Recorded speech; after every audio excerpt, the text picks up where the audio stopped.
UP के संभल में 1978 के दंगे की धुंधली यादें एक बार फिर ताजा हो गई हैं। डीएमएसपी की निगरानी में 47 साल बाद एक और कुआं खुलने जा रहा है। खुदाई के बाद मिले इस कुएं को खोलने का काम शुरू हो गया है। स्थानीय लोगों के मुताबिक 1978 के दंगों के दौरान मार दिए गए राम शरण दास कस्तौगी को इसी कुएं में तराजू से बांधकर फेंक दिया गया था। दंगा पीड़ित परिवार ने प्रशासन को पत्र लिखते हुए इस कुएं की खुदाई की मांग की थी। प्रशासन की तरफ से की गई खुदाई के बाद कुएं को लेकर इलाके में हलचल तेज हो गई है। पिछले साल 24 नवंबर को हुए दंगे के बाद यहां लगातार एक के बाद एक प्राचीन धर्म स्थलों और बंद पड़े कुओं के मिलने का सिलसिला जारी है। इसी के तहत प्रशासन ने एक और प्राचीन कुएं को ढूंढ निकाला है। प्रशासन ने इस कुएं की सफाई और खुदाई का काम तेज कर दिया है।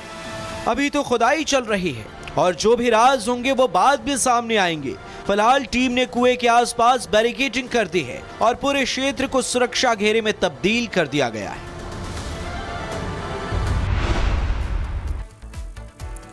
भिवानी में शिक्षिका मनीषा की मौत के मामले में सीबीआई की टीम ने फिर से जांच शुरू कर दी है। 107 दिन बाद भी मामला हत्या और आत्महत्या के बीच में उलझा हुआ है। फिलहाल सीबीआई ने 3 लोगों से पूछताछ की है और मृतका के परिजनों को महीने भर में खुलासा करने का आश्वासन भी दे दिया है।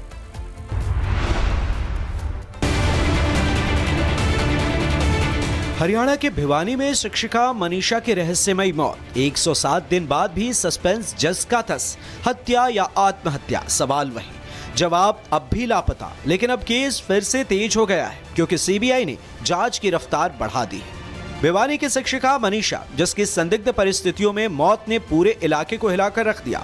107 दिन बीत गए लेकिन ये दर्द और ये इंतजार अब भी वही खड़ा है। हत्या या आत्महत्या, परिजनों के लिए ये सिर्फ सवाल नहीं, न्याय की उम्मीद भी है।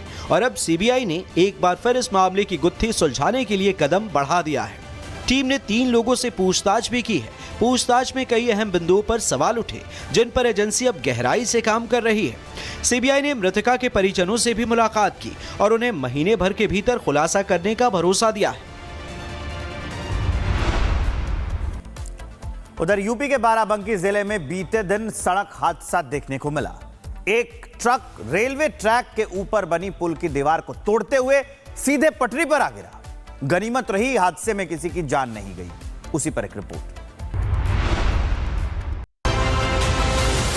यूपी के बाराबंकी जिले में बुधवार शाम बड़ा हादसा होने से टल गया। दरअसल यहां रेल ट्रैक के ऊपर से गुजर रहा एक ट्रक ब्रिज की दीवार को तोड़ते हुए सीधे ट्रैक पर आ गिरा। हालांकि गनीमत रही कि जिस ट्रैक पर ट्रक गिरा उससे तब कोई ट्रेन नहीं गुजर रही थी। ट्रक खाली ट्रैक पर गिरा। हालांकि घटनास्थल से जो तस्वीरें सामने आई हैं उसमें बगल वाली ट्रैक पर एक ट्रेन खड़ी नजर आ रही है। मिली जानकारी के अनुसार ट्रक ट्रेन पर नहीं गिरा है बल्कि टूटे हुए ब्रिज का कुछ मलबा ट्रेन के ऊपर गिरा है। हादसे के बाद मौके पर अफरा तफरी मच गई।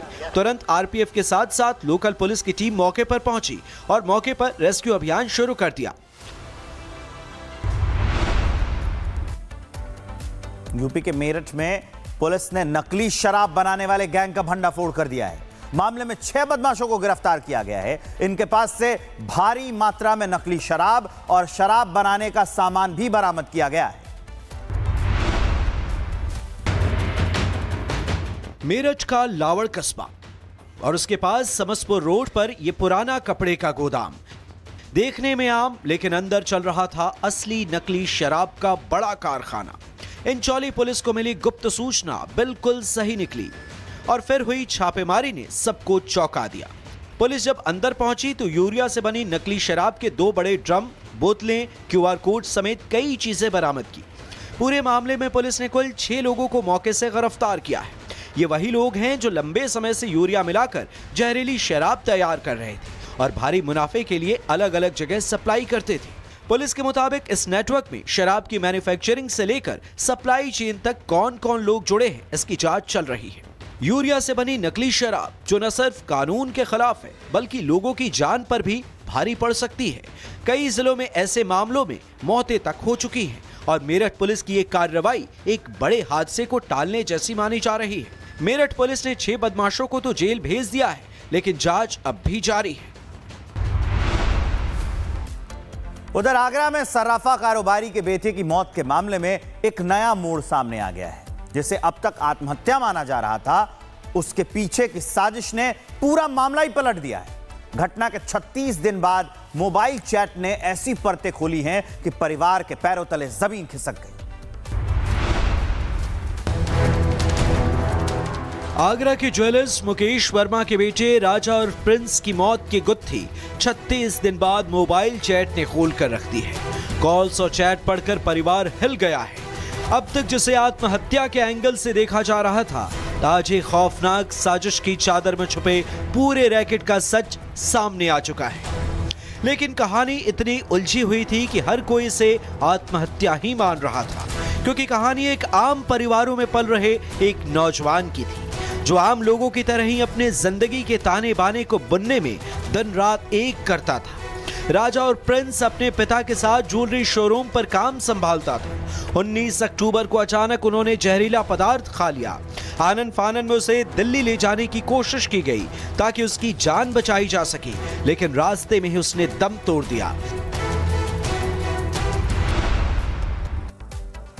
उधर हरियाणा में 2 खिलाड़ियों की मौत ने सभी को झकझोर कर रख दिया है। पहले बहादुरगढ़ में अमन और अब रोहतक में हार्दिक, जो कि बास्केटबॉल का खिलाड़ी था। दोनों की मौत के बाद खेल प्रशासन पर सवाल उठने लगे।